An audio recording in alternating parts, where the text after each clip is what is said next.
সুপ্রিয় দর্শক, আসসালামু আলাইকুম। নিউজ 24 এর এখনকার আপডেট সংবাদে আপনাদেরকে স্বাগতম। প্রথমেই জানিয়ে দিচ্ছি সংবাদ শিরোনাম। তুরস্ক, সৌদি, ইরান, পাকিস্তান মিলে ইসলামিক আর্মি গঠনের প্রস্তাব। শেখ হাসিনার মামলা ঘিরে ট্রাইব্যুনালের সামনে ককটেল বিস্ফোরণ। রাজধানীতে ছাত্রলীগের মিছিল থেকে ককটেল বিস্ফোরণ, ঢাবিতে 6টি ককটেল উদ্ধার। তারেক রহমানের ফেসবুক পোস্টের কমেন্টে যা বললেন সার্জিস আলম। মুক্তি পেয়ে কারাগার থেকে বেরোনোর সঙ্গে সঙ্গেই ফের ছাত্রলীগ নেতাকে গ্রেফতার। গুলিতে আহত খুলনা জেলা বৈষম্য বিরোধী ছাত্র আন্দোলনের নেতা।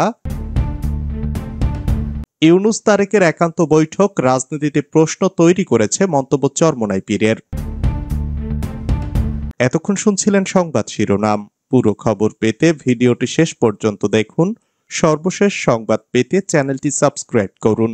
এবার বিস্তারিত। তুরস্ক, সৌদি, ইরান, পাকিস্তান মিলে ইসলামিক আর্মি গঠনের প্রস্তাব।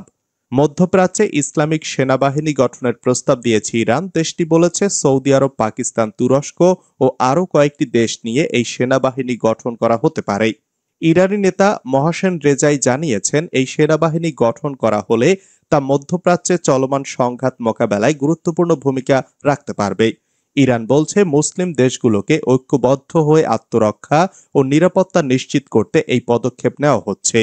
বিশেষজ্ঞরা বলছেন, যদি ইসলামিক সেনাবাহিনী গঠিত হয় তাহলে মধ্যপ্রাচ্যে ক্ষমতার সমীকরণে নতুন মোড় নিতে পারে এবং সংঘাত আরও বিস্তার লাভ করার আশঙ্কা রয়েছে। এদিকে ইসরায়েলকে লক্ষ্য করে সোমবার আবারও ক্ষেপণাস্ত্র হামলা চালিয়েছে ইরান। এই হামলায় রাজধানী তেল আবিব ও বন্দর নগরী হাইফায় অন্তত 5 জন নিহত ও অনেকে আহত হয়েছেন।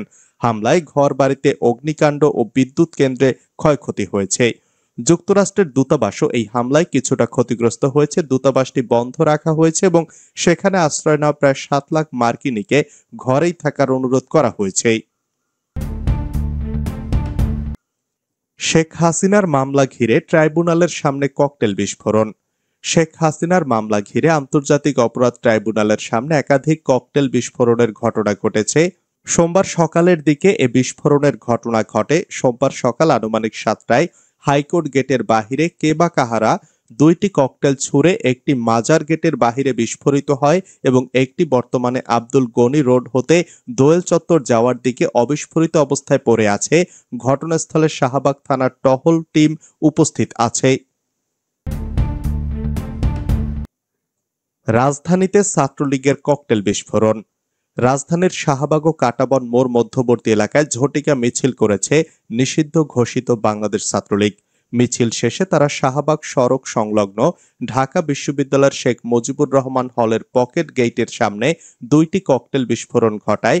তাছাড়া ঢাবির কাজী মোতাহার হোসেন ভবন প্রাঙ্গণ থেকে অবিস্ফোরিত 6টি ককটেল উদ্ধার করা হয়েছে। সোমবার ভোরে এমন ঘটনা ঘটে। ককটেল বিস্ফোরণে স্থানীয় বাসিন্দা ও হলটির শিক্ষার্থীদের মধ্যে আতঙ্ক ছড়িয়ে পড়ে।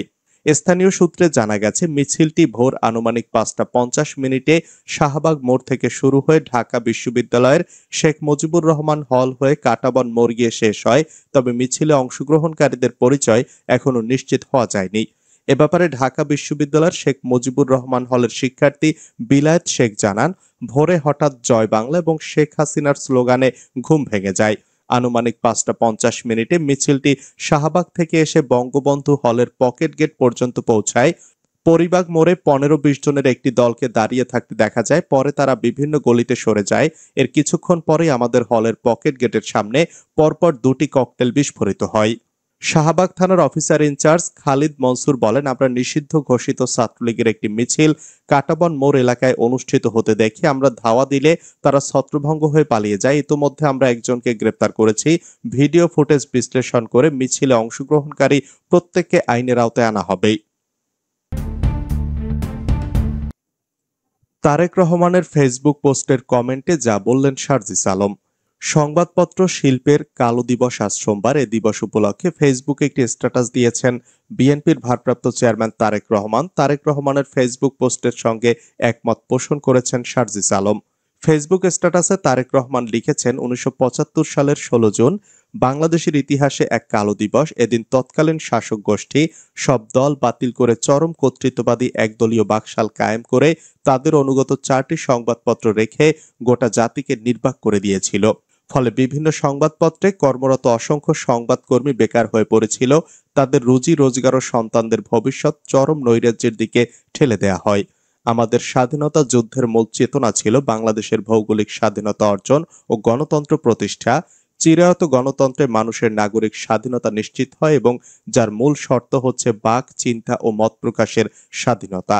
সংবাদপত্রের স্বাধীনতায় ভিন্ন মত প্রকাশের সুযোগ থাকায় রাষ্ট্র ও সমাজ জবাবদিহিতার আওতায় আসে এবং দেশের সরকার গঠনে নাগরিক ইচ্ছার প্রতিফলন ঘটে। কিন্তু স্বাধীনতোত্তর ক্ষমতাসীনরা স্বাধীনতা যুদ্ধের মূল চেতনার সাথে বিশ্বাসঘাতকতা করে বহুদলীয় গণতন্ত্রের পথ চলাকে স্তব্ধ করে দিয়ে একদলীয় বাকশাল ব্যবস্থা কায়েম করে। পরবর্তীকালে মহান স্বাধীনতার ঘোষক শহীদ রাষ্ট্রপতি জিয়াউর রহমান এদেশের কাঙ্ক্ষিত বহুদলীয় গণতন্ত্র পুনঃপ্রবর্তন করেন। বাকশাল সরকারের সকল প্রকার অগণতান্ত্রিক কালাকানুন বাতিল করে সংবাদপত্রের স্বাধীনতা পুনঃপ্রতিষ্ঠা করেন। জাতীয় নাগরিক পার্টির মুখ্য সমন্বয়ক মোহাম্মদ শারজিস আলম তারেক রহমানের ফেসবুক পোস্টের কমেন্ট বক্সে লিখেছেন, আপনার এই বক্তব্যের সাথে একমত।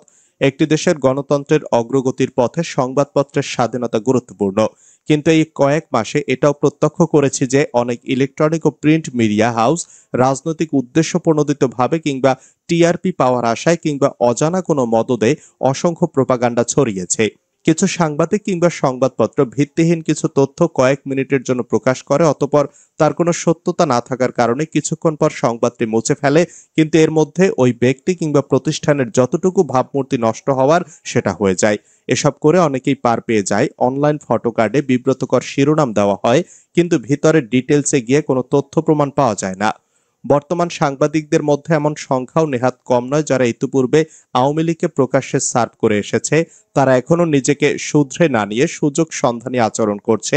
আবার কিছু হাউস ক্ষমতার পার্থক্য ভেদে শিরোনামের পার্থক্য করে। ইলেকট্রনিক ও প্রিন্ট মিডিয়ার স্বাধীনতা যেমন প্রয়োজন, তেমনি এই স্বাধীনতার অপব্যবহার করলে প্রয়োজনীয় আইন তৈরি করে সে অনুযায়ী তদন্ত সাপেক্ষে তার বিরুদ্ধে ব্যবস্থাও নেওয়া প্রয়োজন। মুক্তি পেয়ে কারাগার থেকে বেরোনোর সঙ্গে সঙ্গেই ফের ছাত্রলীগ নেতাকে গ্রেফতার।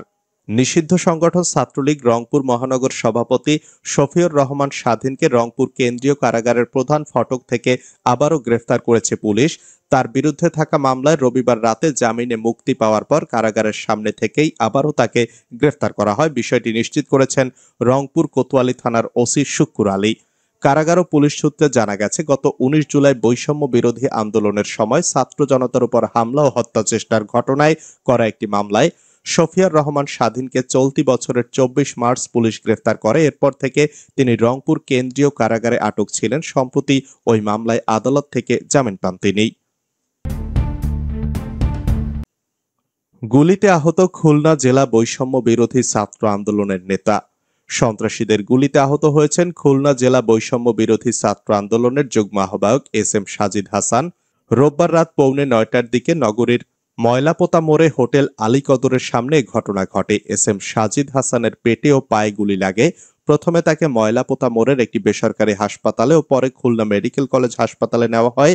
শেষে তাকে উন্নত চিকিৎসার জন্য ঢাকায় পাঠানো হয়েছে। আহত এস.এম. সাজিদ হাসান নগরীর বাগমারা এলাকার মৃত এস.এস. জাহিদ আলীর সন্তান। তিনি গোপালগঞ্জ বিশ্ববিদ্যালয়ের ছাত্র।